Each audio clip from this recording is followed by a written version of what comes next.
kembali lagi di channel Pusat Berita, pusatnya berbagai berita terbaru dan akurat. Sebelum lanjut ke pembahasan, jangan lupa untuk like, comment, subscribe, dan nyalakan lonceng pemberitahuannya agar channel kami terus memberikan berita terupdate setiap harinya.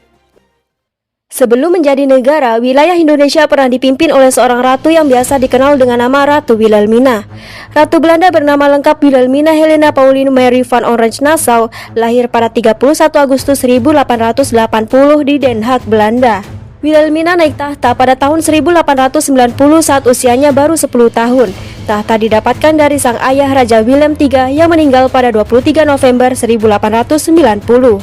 Saat memasuki usia 20 tahun, Wilhelmina sudah menunjukkan kualitasnya. Dia menetapkan kebijakan politik etis yang akhirnya mengantarkan Indonesia pada kebangkitan nasional. Pada masa pemerintahannya, banyak sekali ujian yang dihadapi, mulai dari Perang Dunia I dan II, krisis ekonomi Eropa, hingga kehilangan Indonesia sebagai koloni. Diketahui Wilhelmina menikahi Pangeran Hendrik pada 1901. Pernikahan saling menyayangi tapi minus cinta itu baru membuahkan hasil pada 30 April 1909 atau setelah 8 tahun pernikahan. Saat itu lahirlah Juliana Alois Mary Wilhelmina van Oranje-Nassau setelah beberapa kali keguguran karena banyaknya konflik pada saat itu. Ketika Juliana masih kecil itulah pergerakan para inlander dianggap semakin menggila. Organisasi komunis makin menghebat sejak Juliana masih balita. Seorang Belanda bernama Snevliet sudah mengkader pemuda bernama Alimin yang belakangan mendirikan Partai Komunis Indonesia atau PKI. Orang-orang komunis itu dianggap biang masalah dari bom yang terjadi pada 1923. Pada tanggal 10 September 1923, koran Utusan Melaju Perubahan menceritakan ledakan bom yang terjadi pada pukul 11 siang bolong. Bom meledak pada 31 Agustus 1923 bersamaan dengan perayaan ulang tahun Ratu Wilhelmina ke-43 tahun, serta perayaan 25 tahun dirinya sebagai Ratu Belanda secara penuh. Tentu saja Wilhelmina dan keluarganya selamat, karena bom tidak diledakkan di Belanda, namun di Hindia Belanda atau Indonesia pada waktu itu. Setelah pemboman itu terjadi, seorang haji komunis bernama Misbah pun digelandang polisi dan dibuang dari Solo ke Papua hingga wafatnya. Meski demikian, selalu ada orang pribumi yang rela bersumpah setia kepada Ratu Wilhelmina sebagai Ratu Belanda. Mereka adalah abdi kolonial terutama di militer. Namun banyak dari orang-orang yang pernah bersumpah setia kepada Wilhelmina kemudian berbalik posisi. Pada 10 Mei 1940, Jerman menyerang Belanda dengan kekuatan pasukan infanteri dan lintas udara.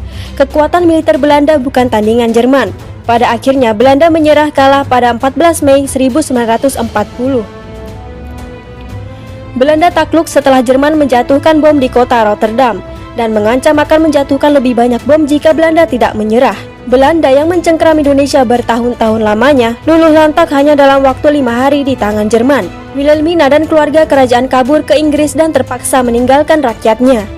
Setelah dikalahkan, Jerman menguasai Belanda hingga Mei 1945 sampai Jerman dikalahkan oleh tentara sekutu.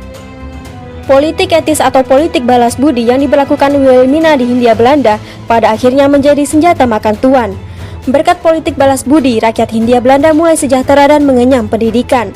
Kaum nasionalis dan pergerakan nasional mulai tumbuh. Perlawanan pun berkobar di berbagai penjuru. Belanda yang sedang porak-poranda secara perekonomian pasca perang tentu tidak akan rela Indonesia lepas begitu saja.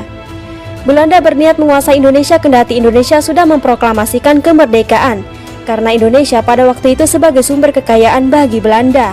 Beragam cara digunakan untuk mempertahankan Indonesia. Selain perang bersenjata, Belanda juga harus menghadapi perundingan yang seakan tak pernah ada habisnya. Ketika Indonesia merdeka pada 17 Agustus 1945, usia Wilhelmina menginjak 65 tahun. Usia semakin renta, sementara itu Belanda sedang porak-poranda karena perang. Perekonomian Belanda masih kacau pasca perang yang menguras darah, dana, dan air mata itu. Indonesia yang dianggap durhaka itu lalu dikirimi ribuan pemuda-pemuda Belanda dengan tujuan menduduki kembali Indonesia. Namun pada tahun 1949, peperangan itu pun berakhir. Ratu Wilhelmina dan bangsa Belanda harus menerima kenyataan kehilangan tanah jajahan yang sangat berharga bernama Indonesia. Di era kekuasaan Wilhelmina inilah posisi Belanda sebagai penguasa kolonial berakhir. Keratuan Wilhelmina pun betul-betul berakhir pada 6 September 1948 sebelum Madiun Affair meledak. Putrinya Juliana yang sudah 39 tahun naik tahta. Diketahui, Wilhelmina tutup usia pada 28 November 1962 di Istana Hetlo. Ia dimakamkan di ruang bawah tanah keluarga kerajaan Belanda di Nieuwkerk di Delft pada 8 Desember 1962. Pemakaman itu atas permintaannya. Ia juga meminta seluruh hal yang diberikan dalam pemakamannya berwarna putih, yang mana untuk mengekspresikan yang ia yakini bahwa kematian duniawi adalah awal dari kehidupan kekal. Jadi seperti itulah sejarah Ratu Wilhelmina yang tidak mau mengakui kemerdekaan bangsa Indonesia. Tekan tombol subscribe untuk mendukung channel kami. Terima kasih dan sampai jumpa.